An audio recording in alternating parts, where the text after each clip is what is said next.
มาเด้อมาเด้อมาเด้อพี่น้องกินพันซีนนะฮ้อนๆนี่กำลังเริ่มผักสลัดที่ปลูกเอาอยู่เองที่สวนนี่สีเขียวงามๆเลยมาน้ำจิ้มซีฟู้ดของแท้ทอดินแบบบ่ต้องต่ำเลยนี่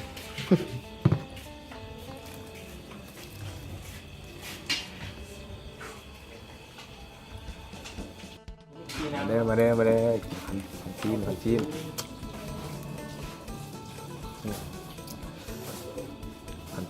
ีน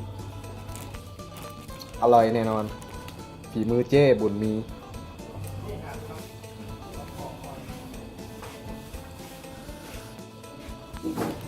อาหารฮอปเด็ด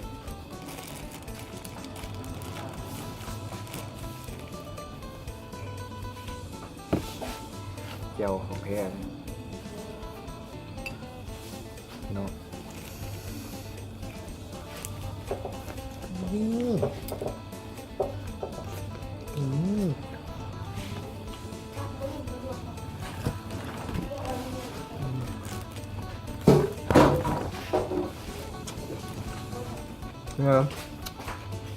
เงา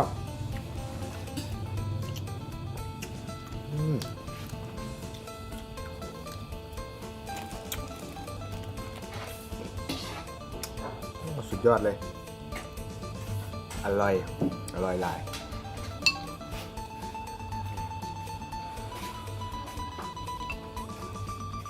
ที่อาหารจาน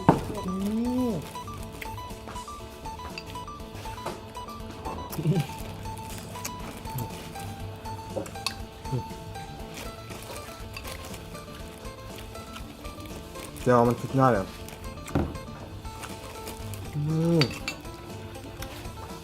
ว่ามาเด้อ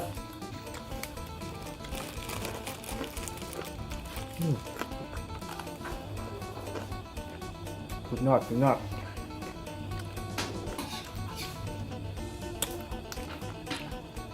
เคยกินบะหมี่หนอพันซีด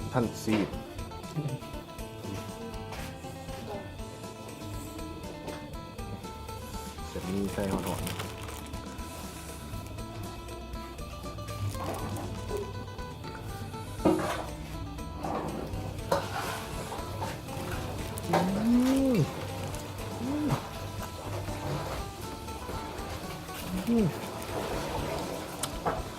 หางเลยมา